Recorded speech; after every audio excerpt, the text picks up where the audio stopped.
Hola amigos, qué bueno estar con ustedes sin perdernos la clase de hoy, el martes, el estudio de la iglesia, la historia de la iglesia. Qué bueno que pueden estar aquí. Espero que estén concentrados, enfocados en lo que vamos a estar hablando el día de hoy.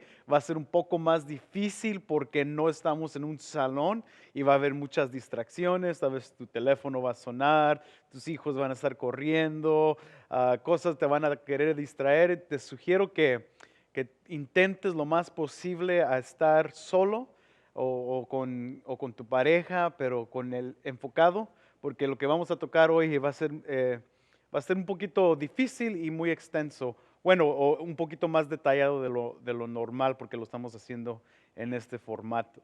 Entonces estamos recordando el movimiento que estaba surgiendo a los finales del tercer siglo, entrando al cuarto siglo. Hemos visto los dilemas y los problemas del Imperio Romano, todo lo interno que estaba funcionando mal, los ataques internos. Ya vimos cuántas veces los mismos ejércitos romanos estaban matando a sus propios emperadores para conseguir poder. Y todo eso estaba surgiendo hasta alrededor del 250, cuando entró el emperador Decio, del quien hablamos, que era el tradicionalista, que quería traer la Roma antigua otra vez de nuevo, y por eso inició otro tiempo de persecución. Pero antes de la gran persecución que vamos a estar estudiando un poco más, ah, tuvo que haber un nuevo formato. El imperio tuvo que ajustarse e intentar de arreglar las situaciones internas, las que estaban pasando. Por ejemplo, dentro más fuerte en los últimos años del siglo III, los problemas internos con los ejércitos adentro del imperio, eran ejércitos rivales de entre ellos mismos, estaban motivados por avaricia, por intentar de promover sus propios líderes. Entonces ellos querían poder mismo de su propio del imperio, y en vez de tener la sucesión de los emperadores con sus hijos, como típicamente funcionaba, un emperador ponía a su hijo para ser el próximo emperador cuando él moría. Lo que estaban haciendo estas guerras o estos ejércitos dentro del Imperio Romano era batallar y pelear en contra de uno al otro para poner a sus líderes al frente del imperio. Entonces todo eso tuvo que cambiar porque estaba debilitando el imperio romano. ¿Cómo iba a sobrevivir la gran Roma? Y por eso tenemos a este emperador que ustedes leyeron un poco en el libro, que se llama Dioclecian. Y para eso vamos a estar viendo un poquito más. Lo voy a poner ahorita lo van a poder ver en la imagen para que puedan entender un poco más de lo que está sucediendo con este emperador. Pero su enfoque fue traer organización, o más bien una reorganización del trono. Quería enfocarse otra vez en el poder y regresarle el poder al emperador. Y en vez de que los emperadores romanos batallaran constantemente contra el uno al otro, él desarrolló un plan o una nueva tipo de organización dentro del imperio romano. Y para esto quiero que vean conmigo, y aquí vemos a Diocleciano, que existe durante el año 284 al año 305 como emperador de Roma, uno de los emperadores de Roma, que vamos a ver ahorita por qué. Pero recuerda, el imperio está sufriendo violencia interna. Los ejércitos quieren elevar a sus líderes como los próximos emperadores, y eso trae fricción, eso trae conflicto y otra vez debilita el imperio. Entonces lo que está haciendo Diocleciano es muy importante para regresar y reorganizar otra vez el poder concentrado en el emperador, pero también traer un poco de paz. Recuerda lo que significa la pax romana. La paz romana que surgió originalmente en los tiempos del gran Marco Aurelio, donde eran tiempos de relativamente paz y de mucha prosperidad. Entonces, para suavizar este gran deseo interno de poder, lo que Diocleciano hace es reorganiza este concepto de emperadores y establece en sí 4 líderes que gobiernan todo el imperio, 2 arriba y 2 abajo de ellos. Y lo que Diocleciano hace es que establece 2 agustinos, César Augustos, los fuertes, los más grandes emperadores, él siendo uno de ellos, pone uno en el este del imperio y otro en el oeste del imperio. Esos son los 2 agustinos. Y dentro, como sus ayudantes, dentro de estos mismos divisiones, pone a 2 Césares que gobiernan locales no de mucha importancia, pero todavía parte del imperio. Y después de un ciclo de 10 años, estos Césares llegan a ser agustinos.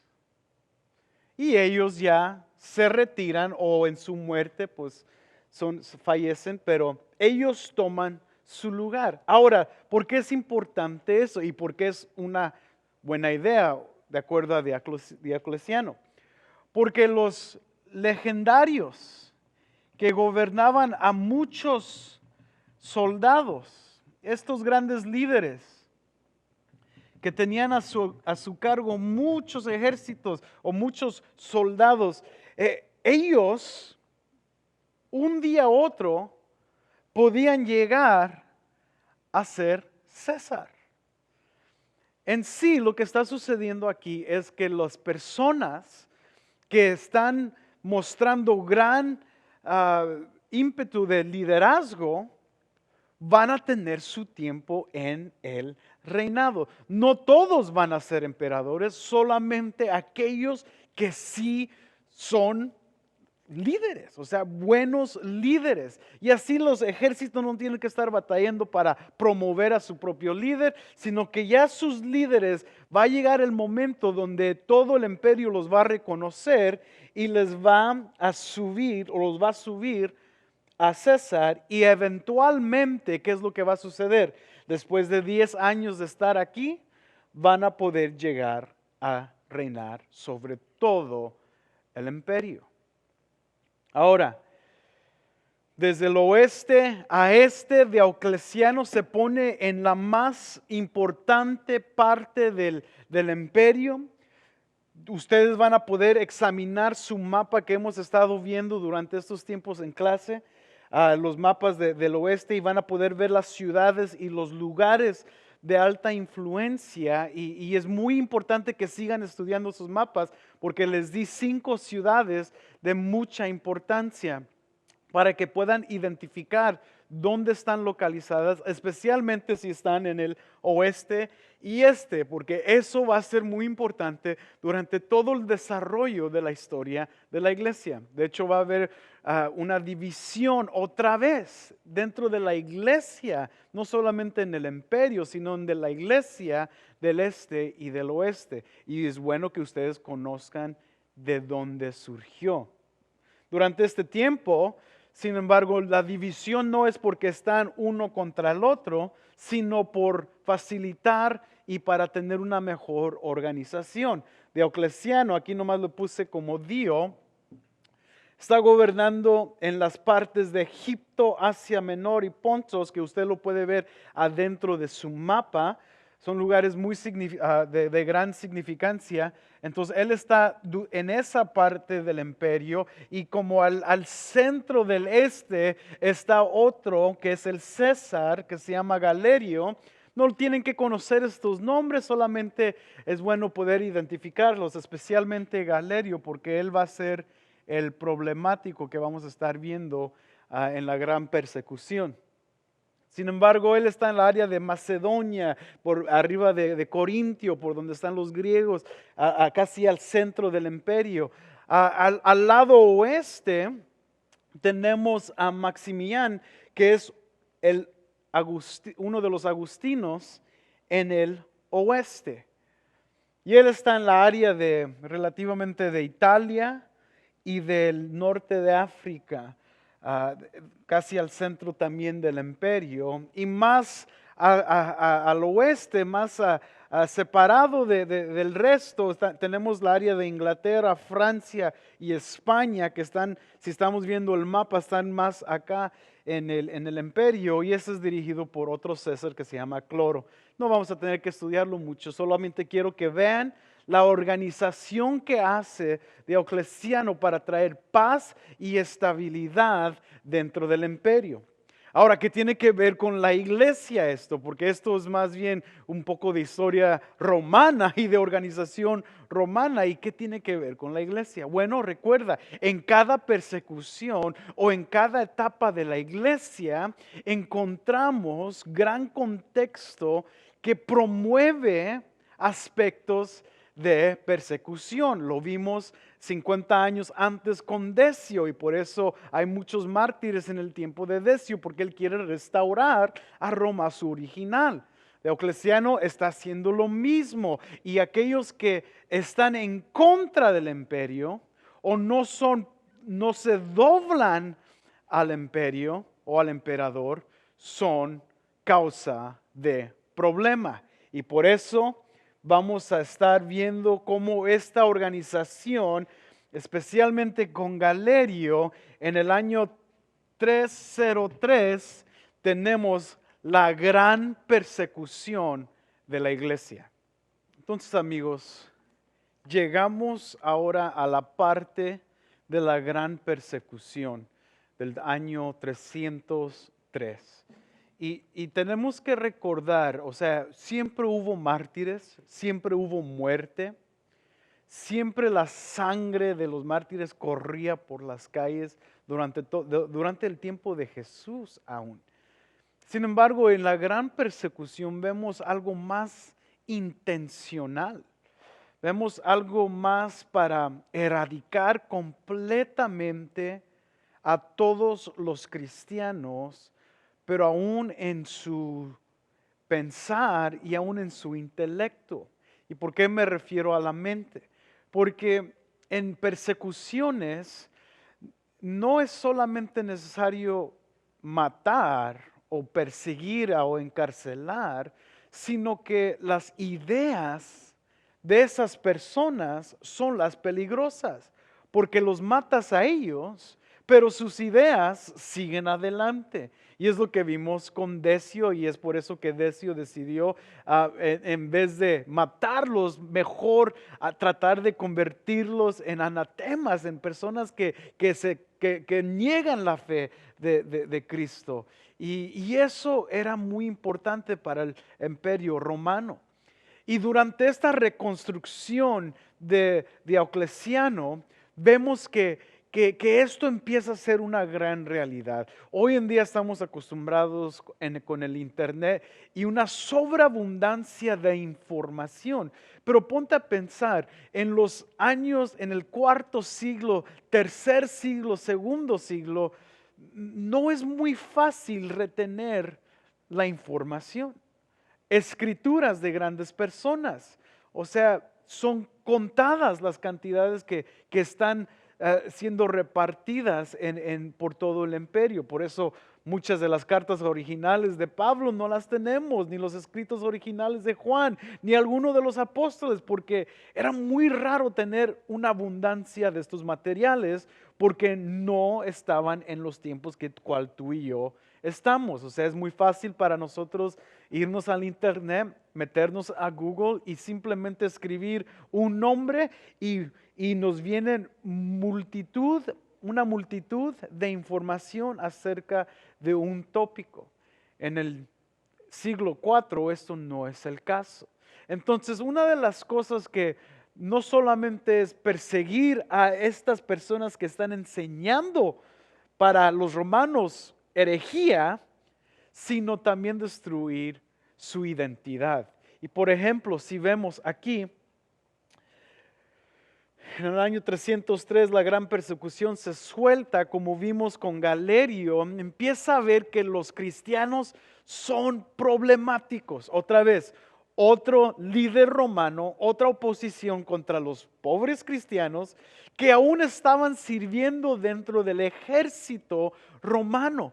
Y Galerio decía, estos cristianos no pueden ser parte de nuestro ejército. Tarde que temprano ellos van a tronar, van a ir en contra de nosotros y lo que Galerio estaba diciendo, nos van a causar muchos dolores de cabeza y nos van a causar muchos problemas. Es mejor sacarlos de nuestro ejército para no tener que lidiar con estos tipos.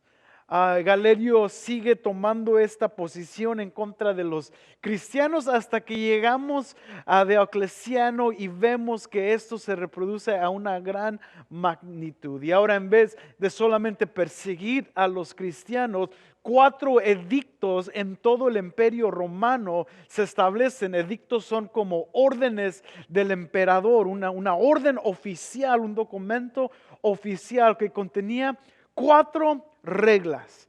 Y una de las primeras reglas era destruir todos los edificios de los cristianos. Aunque no tenían gran edificio, pero tenían algunos templos o posiblemente sinagogas que se establecieron como lugares de servicio dominicales para la iglesia primitiva. Recuerda, hubo un tiempo razonable de paz, o sea, relativo en el tercer siglo. Entonces, los cristianos sí pudieron construir, edificar, no sabemos exactamente cuántos, pero con este edicto quiere decir que hubo algunos edificios que eran notorios para ellos en ser edificios cristianos o donde se reunían los cristianos. Y lo que ellos querían era destruir esos edificios para que ya no más existiera y para que ya no más existiera esas reuniones dentro de esos edificios. Porque ¿qué es lo que estaba pasando dentro de esos edificios? Adoración a Dios. Y para ellos eso era en contra de la adoración al emperador. ¿Por qué? Ustedes ya saben que parte de la religión romana era la adoración al emperador, ya ustedes lo saben. Entonces querían quitar eso. Es como si hoy en día, otra vez comparándolo a nuestro tiempo, si el presidente de los Estados Unidos demanda que todas las iglesias se cierren, edificios que los cristianos han levantado se cierren y peor, que sean destruidos. O sea, eso es muy importante y muy impactante. Imagínate el impacto en los Estados Unidos si eso ocurriera hoy. Sin embargo, es lo que está pasando en este edicto. Y no solamente sus edificios, pero ¿qué más? Sus libros, las escrituras. O sea, las cosas que de donde los cristianos podían formular sus doctrinas, especialmente de la Biblia, pero también los maestros o los padres de la iglesia que se levantaron para escribir. Recordamos a Ireneo y Policarpo que escribieron, y también vamos a estar estudiando las escrituras de Tertuliano y de Origen, personas que escribían en grandes cantidades, pero no las tenemos porque el imperio romano quería completamente destruirlas. Y lo logró en hacer. Cada libro cristiano era quemado.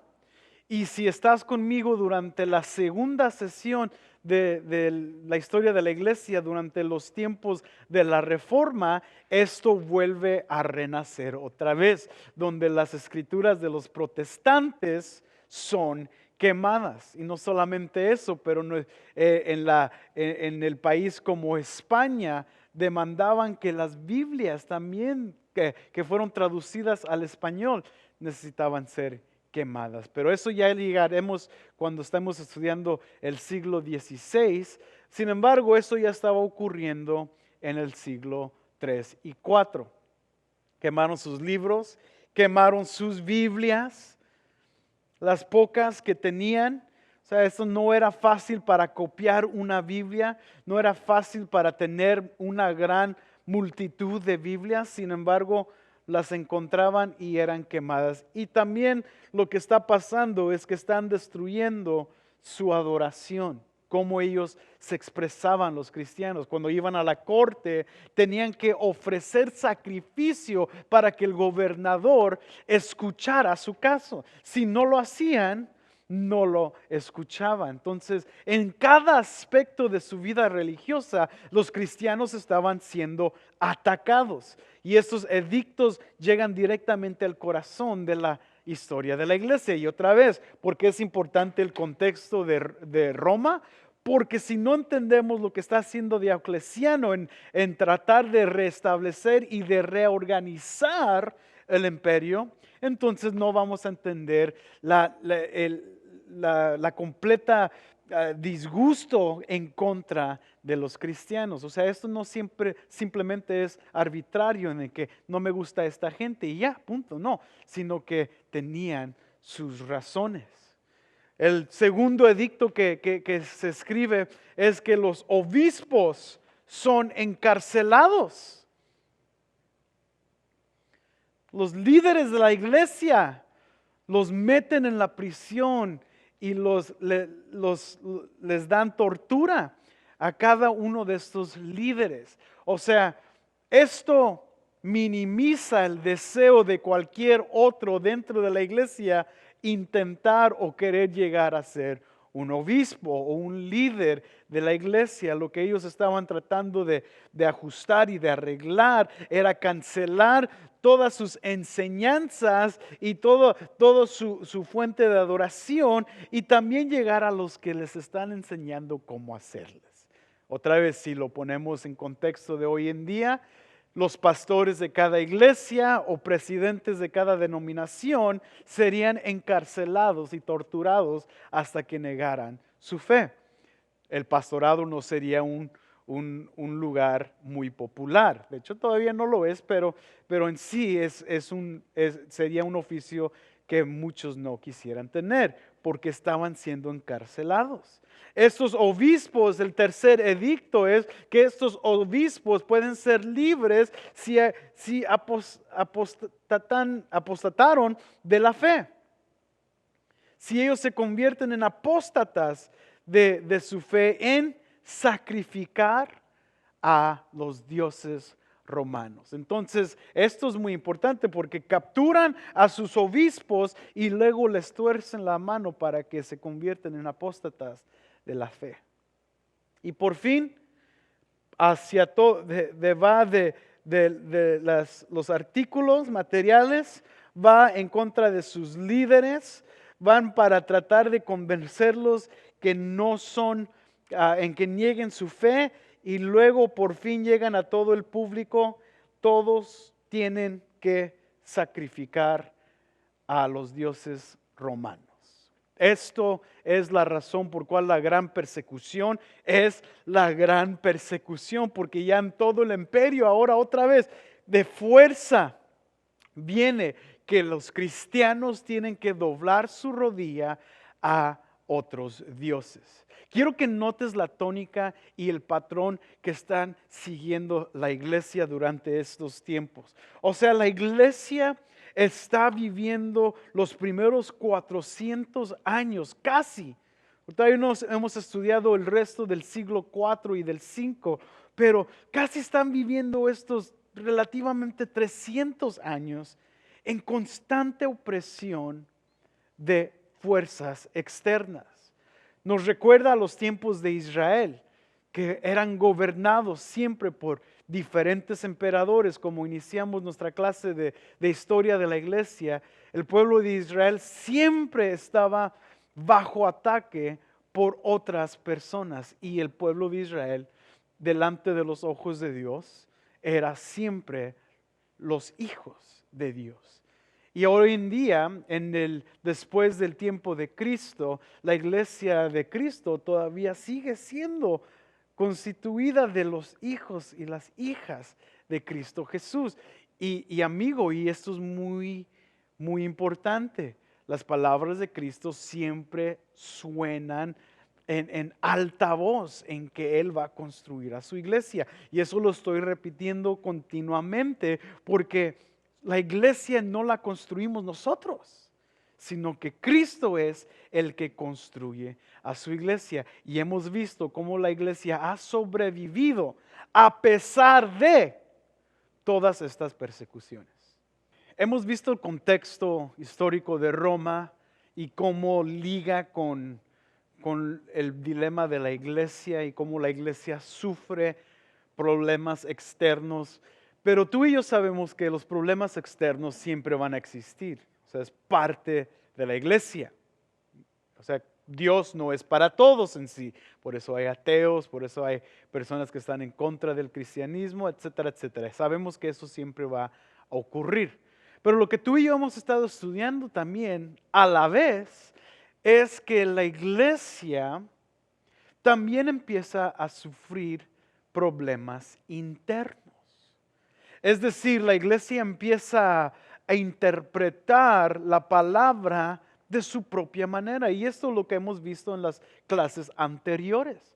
Personas como los montanistas empezaron a figurar su propia interpretación y desear más revelación de Dios. Y esto empieza a surgir, igual con los gnósticos del segundo siglo, donde ellos pensaban tener un entendimiento secreto que solamente fue iluminado a los electos selectos de Dios. Pero estos problemas no paran en el segundo siglo. No fue solamente el problema para que Irineo tratara con estos dilemas de herejía, sino que los padres de la iglesia son conocidos primordialmente por cómo ellos defendieron a la iglesia de estas herejías. O sea, no tenemos padres de la iglesia de los tiempos del segundo, tercer, cuarto siglo porque eran personas muy intelectuales, aunque sí lo eran.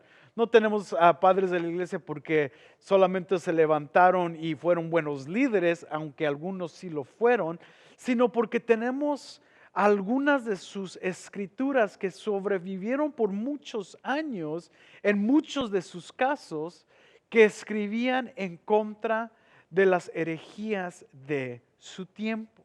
Y es importante notar y poner en contexto a los padres de la iglesia en tiempos como esos. Los líderes fuertes de las congregaciones, los padres de la iglesia se levantan en tiempos para defender la fe de falsedad. Alguien tiene que marcar las líneas, alguien tiene que poner una buena estructura, alguien tiene que defender lo correcto de lo que no es correcto. Por ejemplo, hace 2 semanas atrás vimos un breve video de gente confundiendo el cristianismo con cualquier cosa. Pero hay líderes dentro de la iglesia, dentro del movimiento cristiano que debe de pararse y públicamente denunciar estas falsedades. ¿Por qué? Porque si no, muchos se van a ir a donde sus oídos tienen comezón, sin saber que están siendo dirigidos como las vacas al carnicero. Es muy importante de entender los padres de la iglesia en tiempos de herejía, porque estaban defendiendo a la iglesia de las falsedades que les rodeaban. Y una de estas falsedades alrededor del 3er siglo, y entró también un poco en el 4.º siglo, y es muy evidente en el siglo XVI y también en el siglo XX y XXI, donde vamos a estar explorando acerca de la herejía que se conoce como sabelianismo. Y ahorita lo vamos a ver aquí en el pizarrón, pero quiero que entiendan esto, es muy importante. Cuando se levantan estas herejías, siempre va a haber aquellos que se levantan para defenderla, para defender a la iglesia en contra de ello.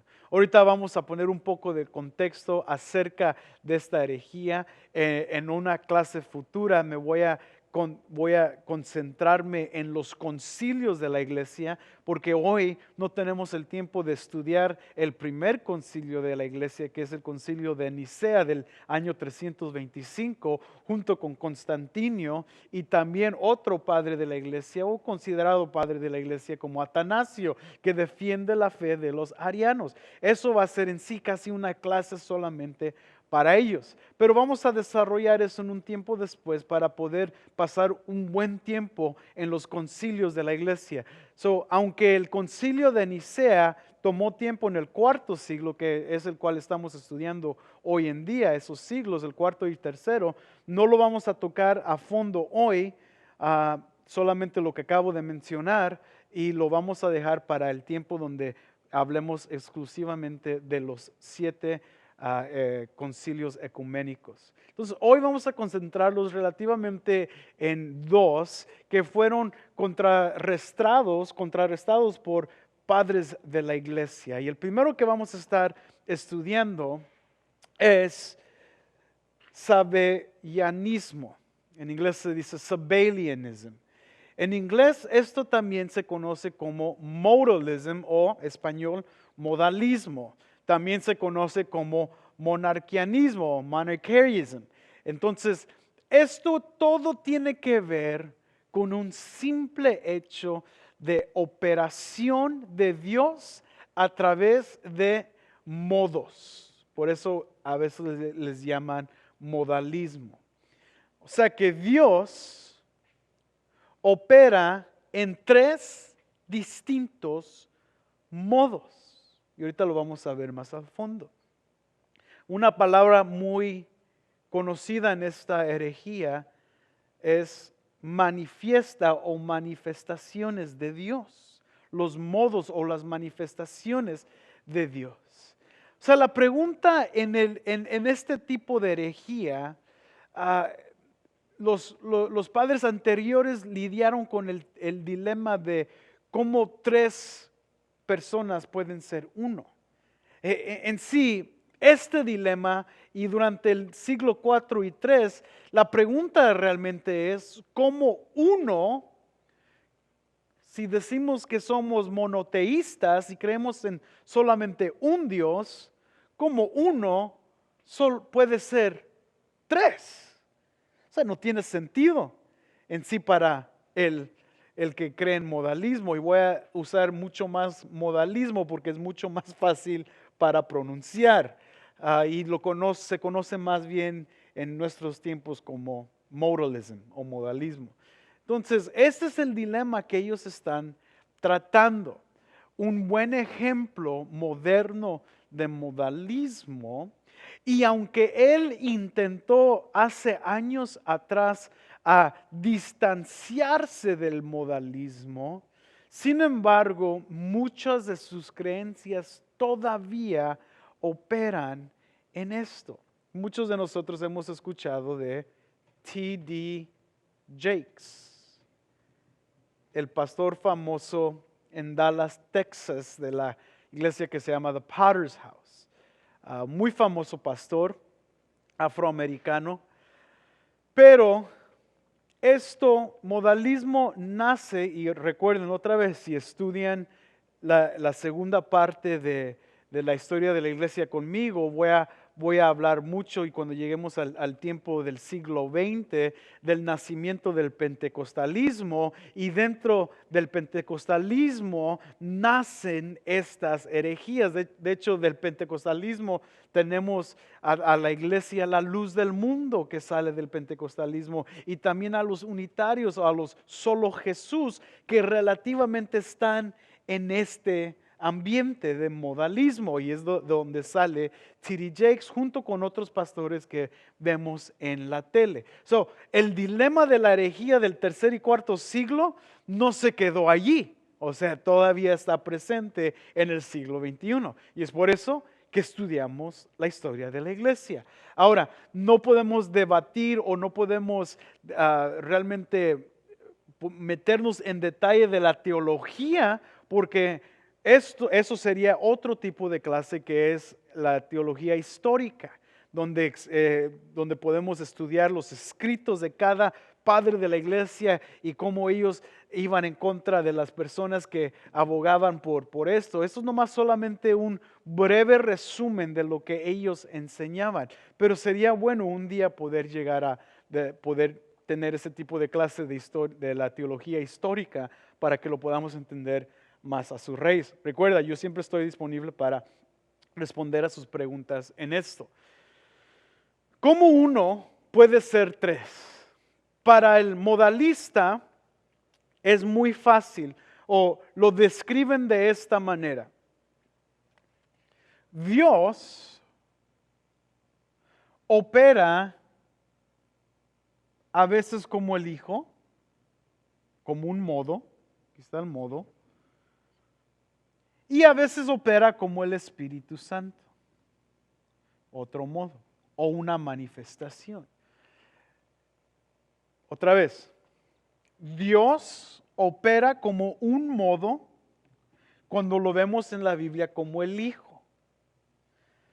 Dios opera como otro modo cuando lo vemos en la Biblia como el Espíritu Santo. Por eso a veces el modalista dice, Dios opera como Hijo cuando está encarnado en el Hijo y en su humanidad está operando como Hijo.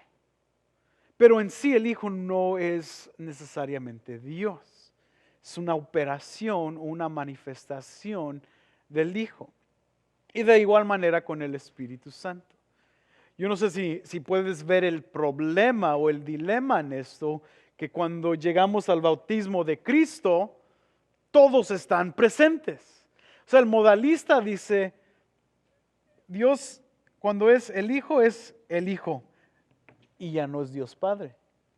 Cuando es el Espíritu Santo y ya no es el Dios Padre. O sea, son distintos modos. Dios solamente opera en un modo a la vez, no al mismo tiempo. O sea que nosotros los trinitarios, que nos consideraríamos trinitarios, decimos no, Dios opera como Dios Padre y a la misma vez puede ser Dios Hijo.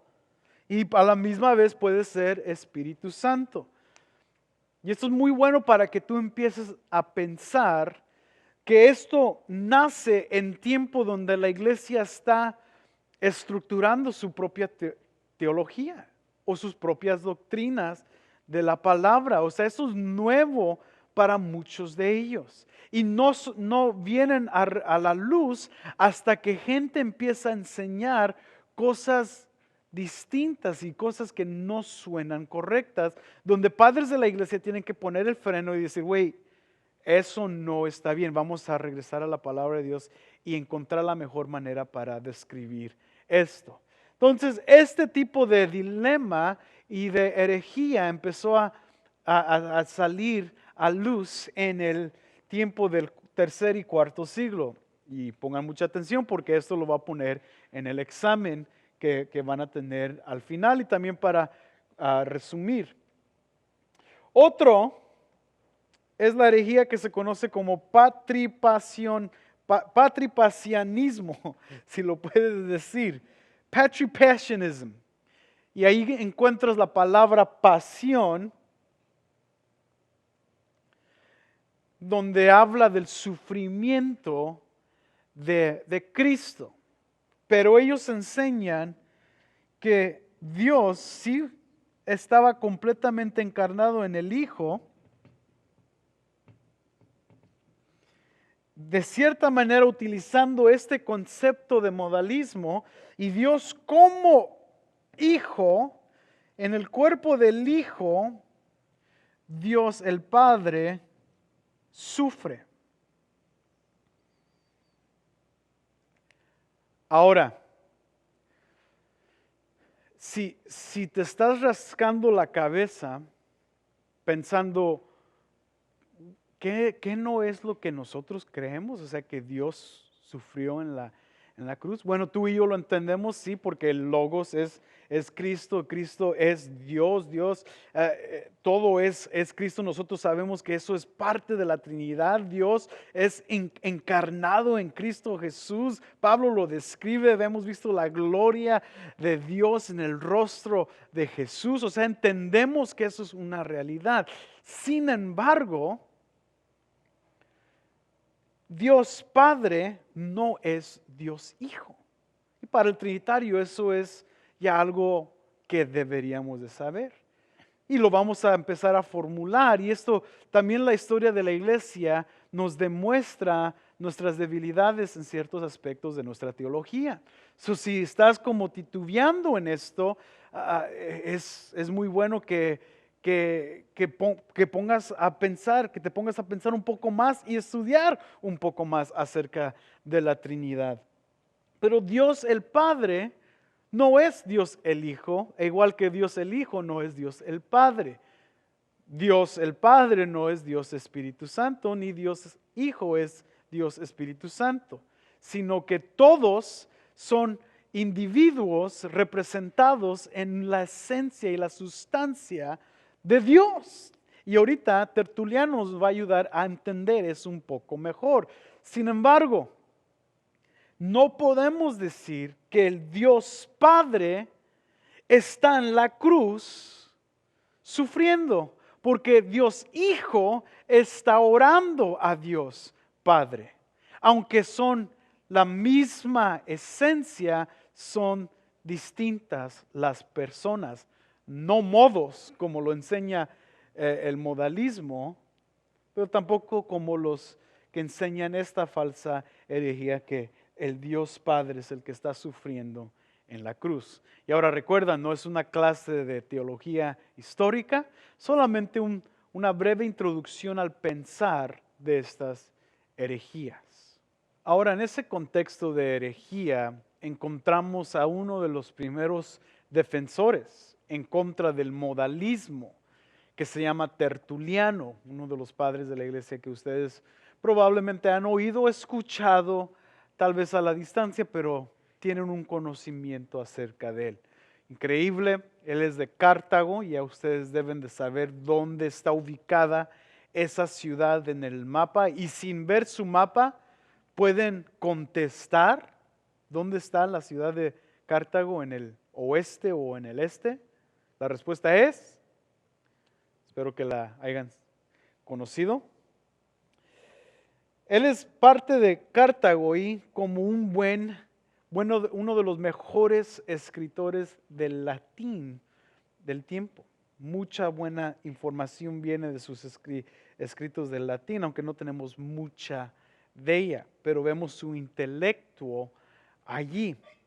Lo que podemos conocer acerca de Tertuliano es que él era de ese tipo de persona que tú quieres a tu lado, ¿no? O sea, tal vez cuando has debatido con alguien acerca de algo, un deporte o aún acerca de la fe y tienes a esa persona que es rígido, o sea, es alguien que sabe lo que conoce, que puede defenderlo y lo defiende hasta su muerte.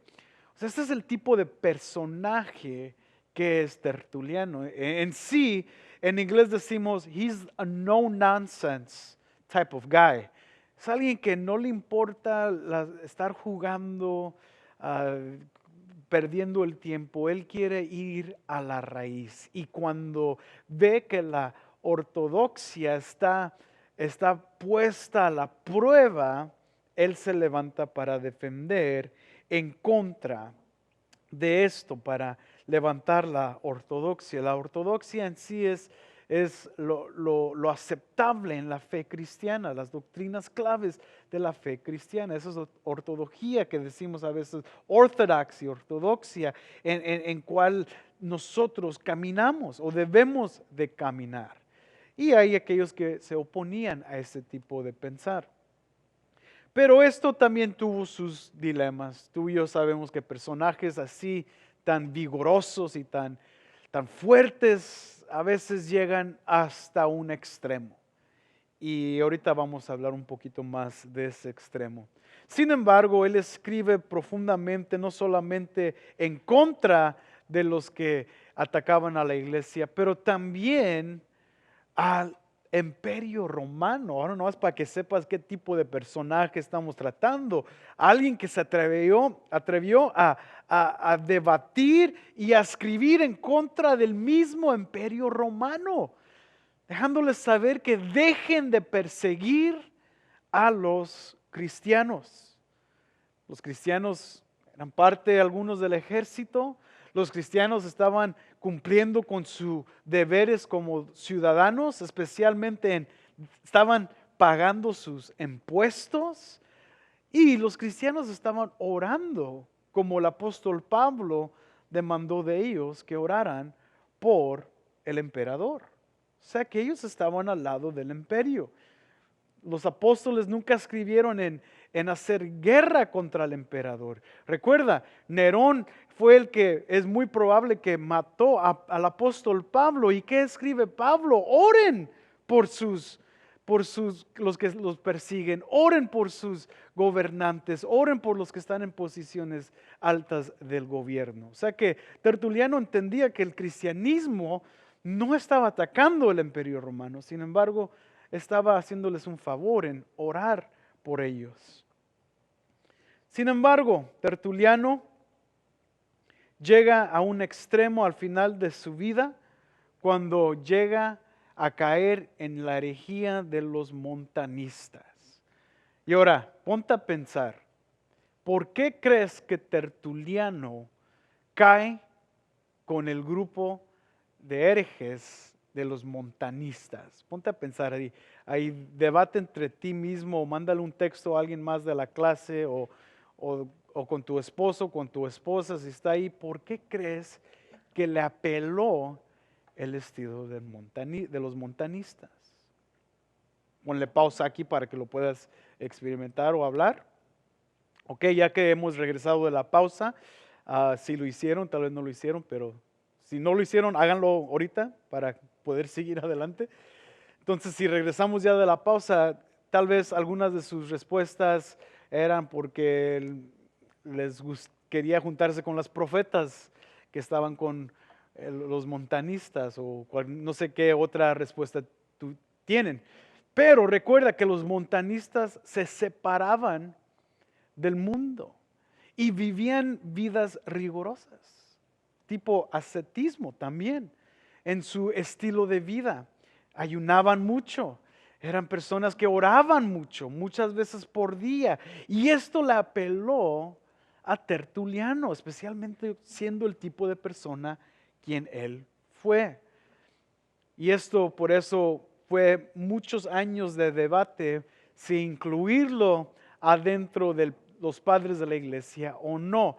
Pero podemos ver y agarrar algunas cosas muy buenas antes del final de su vida para poder considerar y ver cómo Tertuliano ayudó a formular la doctrina de la iglesia. Si podemos ver aquí, Tertuliano de Cartago, los años 160 al 225, gran defensor de la ortodoxia, rigorista, ascético. No sé si esto se escribió bien, perdón si no lo escribí bien, o si es palabra, pero en inglés es rigorist. Lo traduje así nomás de mi mente, ahorita no chequé con Google. Pero es ascético, vive esa vida de ascetismo. De hecho, él tiene una frase muy popular que dice, ¿qué tiene Jerusalén que ver con Atenas?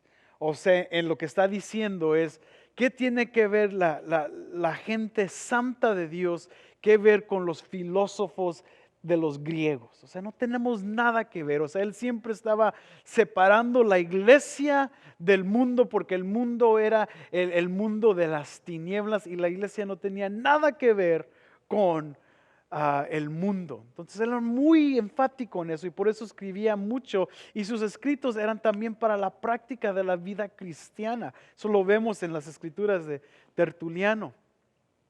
Pero en algunas otras escrituras que estamos en el mismo tema de lo que hemos estado hablando, ah, él escribe en contra de Marcián. Marcián, ¿quién fue? Si recuerdan quién fue Marcián. Si no recuerdan Marcián, Marcián existe durante este tiempo, pero él también empieza a desglosar su propia filosofía acerca de las escrituras y empieza a quitarle de los libros del Antiguo Testamento en sí. Casi abandona completamente el Antiguo Testamento, abandona partes del Nuevo Testamento que apelan mucho al Antiguo Testamento y se queda relativamente con las epístolas de Pablo y quita algunas de las epístolas que no le gustan porque hablan del Dios del Antiguo Testamento. Para Marcián esto no era aceptable porque el Dios del Antiguo Testamento no es como el Dios del Nuevo Testamento. O sea, tiene otro punto de vista y tiene otro Dios en sí. En lo que podemos ver aquí, en defender en contra de Marcián, lo que podemos empezar a ver es de que Tertuliano empieza a trabajar en lo que es el canon bíblico y empieza a decir, no, mira, estas escrituras ya están. Estas no las podemos quitar o nadie nomás puede decir, estas las queremos, esta no, esta me gusta, esta no. O sea, hey, es la palabra de Dios, tenemos que ponerle un alto a esto. Y es lo que pasa mucho de su tiempo en hacer en contra de Marcián y sus escrituras y empieza a desarrollar ya el canon, o sea, el canon que los mismos apóstoles ya habían aprobado y que los padres de la iglesia estaban afirmando para que antes de que llegue cualquier concilio, estos libros ya eran adoptados como parte del canon. Y cuando lleguemos a los concilios lo vamos a poder entender un poco más y vamos a ver que el canon está ausente de los grandes concilios de la iglesia, porque en sí ya los padres de la iglesia junto con los apóstoles ya habían afirmado cuáles libros existían dentro del canon. Pero lo que podemos ver es que Tertuliano nos ayuda a identificar estos libros y que la iglesia pueda decir, estos otros libros gnósticos que estaban circulando, como los que hemos visto, como los evangelios de Tomás y otros libros gnósticos del evangelio de María que estaban circulando para que la iglesia pudiera decir e identificar cuáles eran parte del canon y cuáles no. Entonces vemos la gran ayuda que nos da Marcián en esto. Otra área Tertuliano en contra de Marcián. Marcián nos ayuda en que empezó a quitar la Biblia y Tertuliano se tuvo que levantar para decir, estás mal. Pero otra de las personas, Praxias, es uno que abogó mucho por el sistema de modalismo y lo enseñaba mucho durante el tiempo de Tertuliano. Tertuliano escribe en contra de él y en escribir en contra de él, y es por eso que estos escritos son muy importantes, porque vemos no solamente lo que pensaban las personas, los oponentes, vemos también cómo personas como Tertuliano defienden la fe. Y vemos que aquí Tertuliano empieza a desglosar y a identificar la Trinidad. Muy importante, Tertuliano no inventó la doctrina de la Trinidad. Sin embargo, nos dio el lenguaje para entender lo que la Biblia ya nos enseña acerca de la Trinidad. Y esto va a ser muy importante en los futuros concilios y credos de la iglesia. Recuerden, el credo apostólico se empezó a formular en el segundo siglo, el credo niceno y los que siguen después se empiezan a formular y van a utilizar el lenguaje de Tertuliano para defender la ortodoxia o lo que la Biblia enseña acerca de la Trinidad. Tú y yo sabemos que la palabra Trinidad no existe en la Biblia y por eso muchos oponentes como los modalistas nos critican a nosotros por decir, ustedes creen en algo que ni siquiera está en la Biblia. Sin embargo, la Trinidad nomás nos ayuda a ponerle lenguaje a lo que ya existe. Por ejemplo, en la Trinidad, Tertuliano habla de las palabras latín de substancia y personae, que significan sustancia y la persona. En la sustancia vemos que habla de una naturaleza o un solo ser. La naturaleza de algo es la sustancia de esa persona o de esa esencia. Entonces aquí podemos ver claramente que dentro de la Trinidad, lo que estaba viendo Tertuliano es que la Biblia enseña que hay un solo Dios. La sustancia de ese Dios es uno. No hay diferentes seres que son Dios. Es un solo Dios en una sustancia. Pero lo que tú y yo estamos acostumbrados a ver es que la sustancia de Dios se comparte con las otras personas, los individuos, Padre, Hijo, Espíritu Santo. Y es donde encontramos el lenguaje de persona, personae como lo dice en el latín, pero Tertuliano desarrolla este lenguaje de persona para enseñarnos que hay tres personas en la Trinidad. Tres que comparten una sola sustancia. Por eso Cristo Jesús, Hijo, hombre, es Dios, porque comparte la misma sustancia del Padre. Por eso el Espíritu Santo es Dios, porque comparte la misma sustancia del Padre. Pero la persona es muy importante porque lo que vamos a ver en el futuro, en esta clase, es que la persona de Cristo Jesús, cristología, va a ser debatida por los próximos 3-4 siglos después del concilio de Nicea. Y Cristo, la persona, algunos van a decir que es una persona dividida. Tiene la mente de Dios, pero el cuerpo de humano. Y para no confundirlos más, esto se va a dividir en muchos otros aspectos. Pero lo importante aquí es de que si vemos lo que Tertuliano está hablando y lo que nosotros hemos abogado ya por los últimos 2000 años, es que Jesús fue obediente como persona. Fue obediente, tuvo una voluntad, pero también tenía la sustancia de Dios.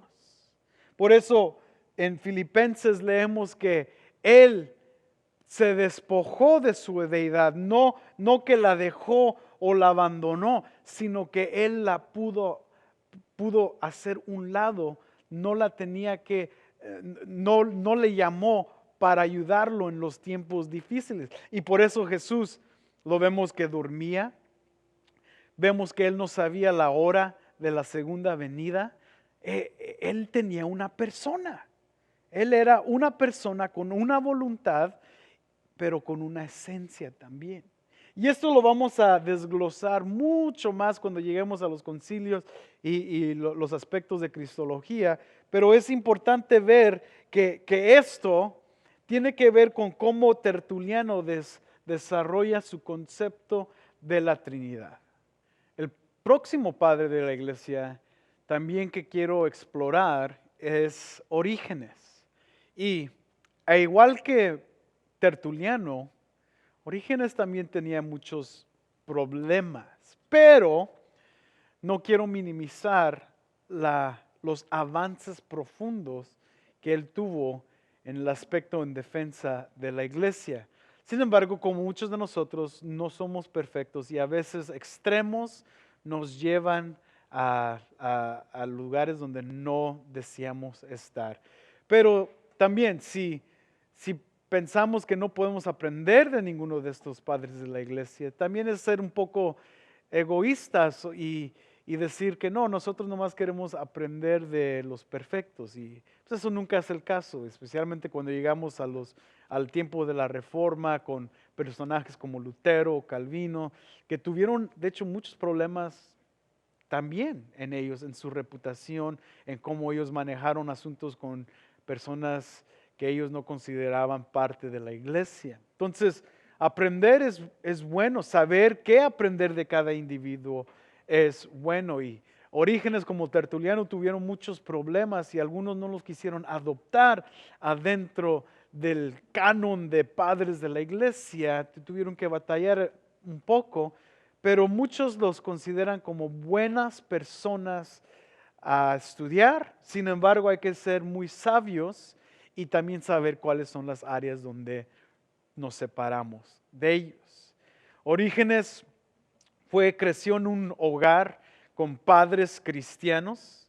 De hecho, su padre Leonidas en el año 202 fue capturado en Alejandría por el gobierno de Alejandría porque era cristiano. Orígenes desde una temprana edad tenía un gran celo por Dios. Sus padres se los instalaron y de hecho su padre llegó a su mártir, a su muerte por las autoridades de la ciudad. Esto a Orígenes lo conmovió de tal manera, de gran manera, que él quiso también salir y morir con su padre.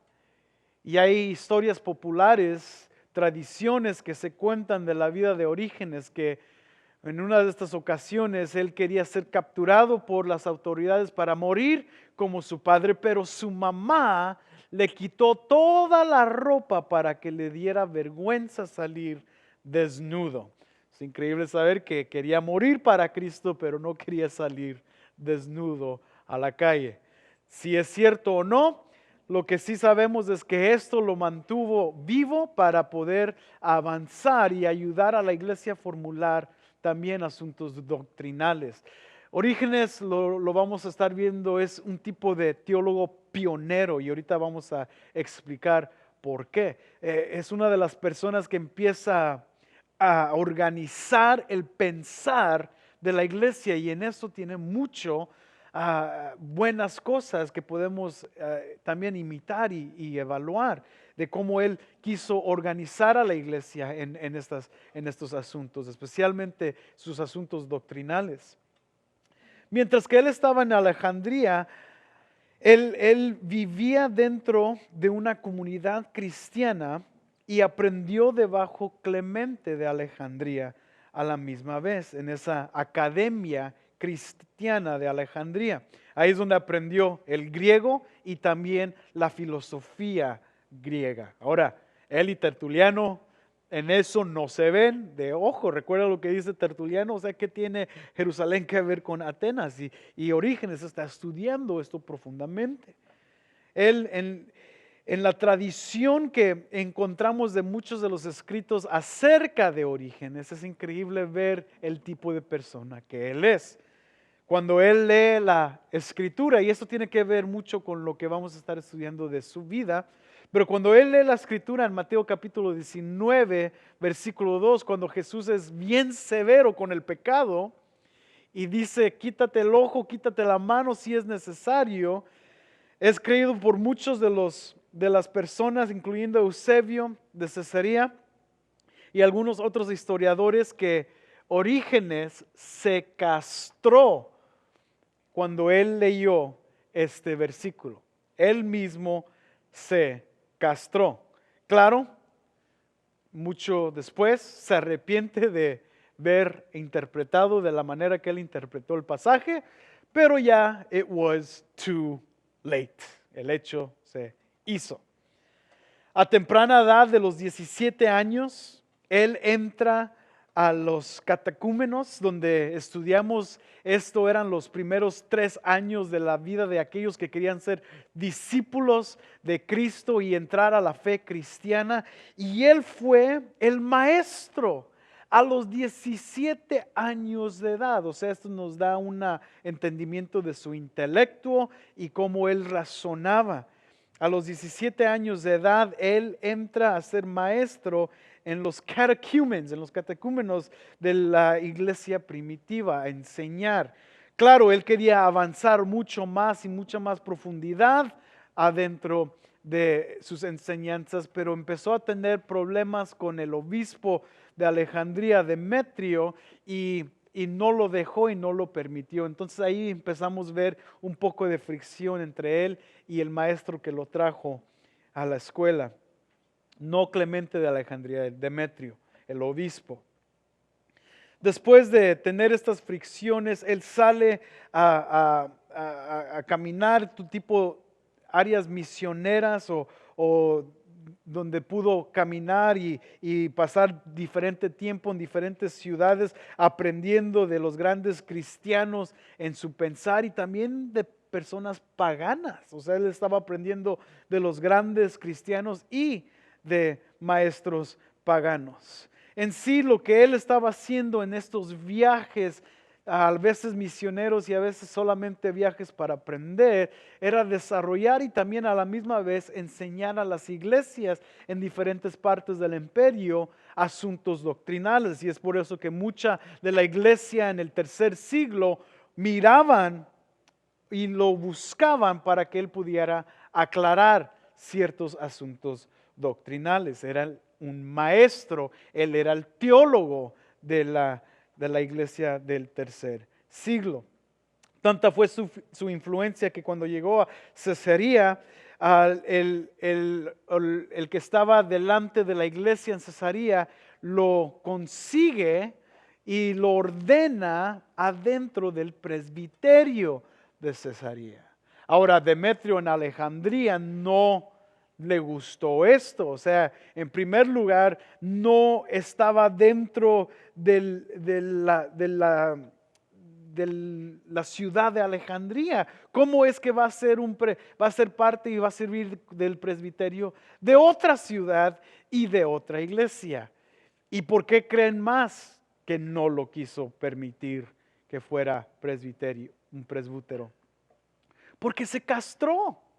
Y dentro de las leyes principales no podía aún alguien que se hizo o se convirtió en un eunuco por sí mismo, no podía ser obispo o formular parte del liderazgo de la iglesia. Y en esto Demetrio se divide, lo excomulga de la iglesia y es aquí donde Orígenes se queda en Cesarea por el resto de su vida, enseñando y escribiendo. En el año 250 es capturado por el emperador. ¿Quién estaba delante del imperio en el año 250? ¿Sabes la respuesta a esto? Búscalo en tus notas, pero ya lo deberías de saber. Y torturado hasta que muere por las aflicciones de su tortura y de su tormenta en el año 254. Pero lo que vemos en Orígenes es su gran influencia teológica y doctrinal en la iglesia. En primer lugar, vamos a ver algunas de sus escritos. Vemos aquí, puse uno, el Exalpa, que son 4 traducciones del hebreo al griego. Entonces él estaba comparando mucho las versiones hebreas y poniendo las letras griegas junto a la versión hebrea. O sea, era una mente increíble lo que él estaba haciendo. En sí estaba traduciendo esto por sí mismo. Luego otros de los escritos que él tenía Orígenes también empieza a escribir bastantes comentarios bíblicos. O sea, no solamente escribe sus sermones y empieza a predicar mucho, pero también casi todos los libros del Antiguo Testamento y del Nuevo Testamento, él escribe un comentario bíblico acerca de esto. Estos comentarios son estudiados por muchos de los estudiantes del imperio y dentro de la iglesia, especialmente en el este, que estaban viendo y observando los escritos de Orígenes, especialmente sus comentarios. Esos también comentarios los vamos a ver que renacen en el movimiento de los monasterios, y eso lo vamos a describir un poco en una clase futura. También escribe los primeros principios, y aquí no lo puse, pero lo voy a escribir, que es una teología sistemática. Una teología sistemática en sí brevemente es una orden de doctrinas en la palabra de Dios puesta para que tú y yo las podamos leer y ver los versículos que afirman cada parte de esa teología. Por ejemplo, él divide su teología sistemática iniciando con Dios, también con el Hijo, y también forma teología de las escrituras mismas. O sea, esto es lo que él empieza a escribir. Y es la primera vez que lo vemos en la historia de la iglesia. Alguien que empieza a escribir una teología para que la iglesia empiece a crecer en base de eso. Por ejemplo, hoy en día en nuestras iglesias y en Vida Abundante estamos escribiendo mucho para ayudarnos a entender aún acerca del diezmo, qué es lo que la Biblia dice acerca del diezmo, qué es lo que la Biblia dice acerca de la disciplina de la iglesia, qué es lo que la Biblia dice acerca de la Santa Cena y del bautismo. Entonces son tópicos teológicos y una defensa acerca de esos tópicos muy importantes para que la iglesia los estudie. Y es lo que estaba haciendo Orígenes muy temprano en su carrera. Bueno, ya casi al final de su carrera, pero muy temprano para la iglesia primitiva del siglo III. Y también escribe, como cualquier otro padre, en contra de Celso, que fue un filósofo pagano tipo gnóstico influido por Platón, que escribe que la iglesia se consiste de puros individuos estúpidos. Así lo escribe, y esas son las palabras de Orígenes. Que Celso dice que la iglesia se consiste de puros individuos estúpidos intentando capturar la atención de Dios con mucho ruido. O sea, esto no lo va a dejar pasar Orígenes, y escribe una defensa detallada en contra de Celso para comprobarlo mal, especialmente usando la filosofía griega y su entendimiento de teología. Ahora, no podemos entrar en su teología en sí, porque eso consistiría de una clase completamente dirigida para Orígenes, pero es muy interesante su interpretación del logos y cómo utiliza partes del gnosticismo y del platonismo junto con el cristianismo. Ahí es donde nosotros nos separamos de Orígenes, pero por eso no voy a pasar mucho tiempo en él, para no confundir y no pensar que nosotros estamos abogando para eso. Una de sus últimas áreas de enfoque en cual yo me quiero enfocar el día de hoy, para ya terminar esta sesión, ya pueden pararse, ya vamos a terminar. Yo sé que esto fue diferente y un poquito más largo, pero bueno, no, creo que vamos a terminar relativamente igual que cuando estamos en clase. Pero una de las últimas áreas que quiero enfocarme es en la área de su interpretación bíblica.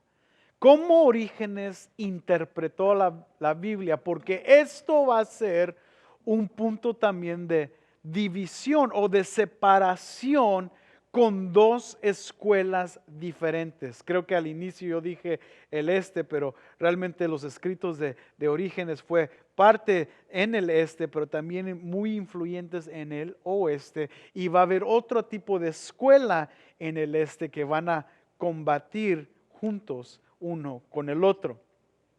Entonces su interpretación bíblica es fundada en lo que él dice un conocimiento o una profundidad más de la escritura.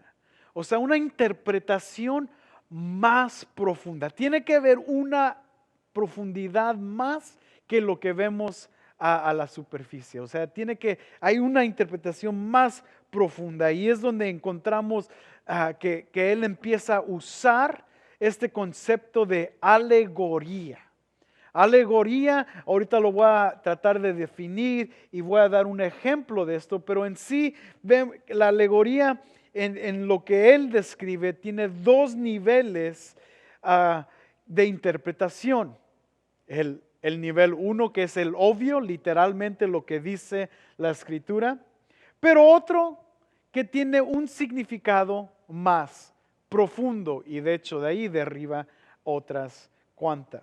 Y es importante entender esto. Un ejemplo, yo puedo decir, 3 hombres prepararon una comida para alimentar a sus hijos.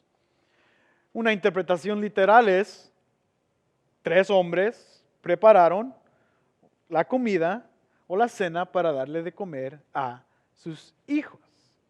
Ese es lo más básico, esa es la interpretación literal. ¿Qué quiere decir? Quiere decir lo que acabamos de leer. Pero otros pueden decir, no, tiene un significado un poquito más profundo, un significado alegórico, donde estos 3 hombres pueden representar la Trinidad. Y la comida puede representar la Santa Cena. Y los niños representan a la iglesia. Y puedes ver que ya esta alegoría empieza a tener un aspecto un poquito más espiritual, un poquito más profundo supuestamente, pero es como a Orígenes inicia a interpretar la Biblia. Y eso es muy peligroso porque hoy en día eso sigue sucediendo. Hay una alegoría muy famosa que se ha hecho famosa en todo YouTube cuando hablan de David y Goliat. Hay un pastor, Matt Chandler, que hizo famosa esta alegoría porque está hablando en contra de alegoría cuando él dice que todos los pastores hoy en día dicen que nosotros somos David y que las piedras son nuestras armas y Goliat es son nuestros problemas, y cuando nosotros tiramos las piedras de fe y la piedra de abundancia y la piedra de quién sabe qué, podemos derribar y tumbar a nuestros Goliats. Ahora, en la base literal es David y un pueblo miedoso en contra de un gigante que estaba a punto de derribar el ejército de Israel, hasta que Dios levanta a un hombre conforme a su corazón para derribar al Goliat. ¿Cómo lo podemos manipular para incluirnos en la historia? Alegóricamente. Ahora, ojalá que puedan entender ese concepto. Pero aquí vemos que este concepto de alegoría tiene para Orígenes 4 niveles muy profundos. El primero es el literal, donde es lo que dice el texto. Es lo literal. Ese es un nivel de interpretación. Segundo nivel llega a un ambiente espiritual para el individuo.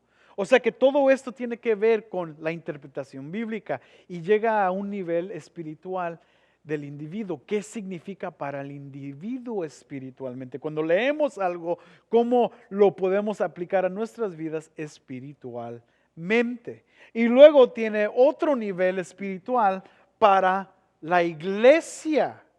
La iglesia ahora tiene la interpretación de un pasaje, también es aplicado para toda la iglesia en un ambiente espiritual o en un tipo de simbolismo o metáfora que cuando no es utilizada bien se convierte en alegoría que solamente significa lo que nosotros queramos que signifique. O sea, podemos inventar cualquier cosa para que la iglesia se vaya con, oh, eso fue para mí. Y a veces es bueno, pero en muchos casos es malo porque estamos manipulando el texto. Y la última es anagógica. Ahora, ¿qué significa anagógica? Acerca del final. También cada vez que leemos la escritura, de acuerdo a Orígenes, cada vez que leemos las escrituras, estos niveles están allí y uno de ellos habla del final, cuando regrese la segunda venida de Cristo o los tiempos finales. Todo esto consiste en cómo interpretamos las escrituras. Y aquí es donde vemos que muchas áreas problemáticas en esto. No podemos en sí inventar lo que significa el texto. Y por eso muchas iglesias hoy en día abogan a que prediquen las escrituras y digan lo que las escrituras digan sin manipularlas, sin tratar de forzarlas a nuestro tiempo y cultura para que digan lo que nosotros queramos que digan, porque no es para nosotros editarla, sino es la palabra de Dios. Y es aquí donde nosotros nos dividimos también de Orígenes, pero es muy importante porque este pensar y esta escuela va a crecer y durante el tiempo de la iglesia, de la historia de la iglesia, vamos a ver dos diferentes modos de interpretación y cuál nosotros sí abogamos y cuál no. Pues ya de antemano ya vieron que este no es el que abogamos. So, amigos, muchas gracias por estar aquí el día de hoy. En tu casa, en tu sillón, comiendo palomitas. Espero que hayan podido disfrutar un poco. Yo sé que la interacción con preguntas no pueden ser en vivo, pero gracias a Dios que pudimos hacer esto para ustedes y espero que estén aprendiendo mucho. Recuerden, la próxima semana tampoco vamos a estar en clase, pero utilicen ese tiempo para escribir acerca del personaje que quieren desglosar en su ensayo. Al amor puede ser Orígenes o Tertuliano, uno de ellos, tal vez pueda ser el sujeto de su ensayo. Pero muchas gracias y nos vemos en 2 semanas más.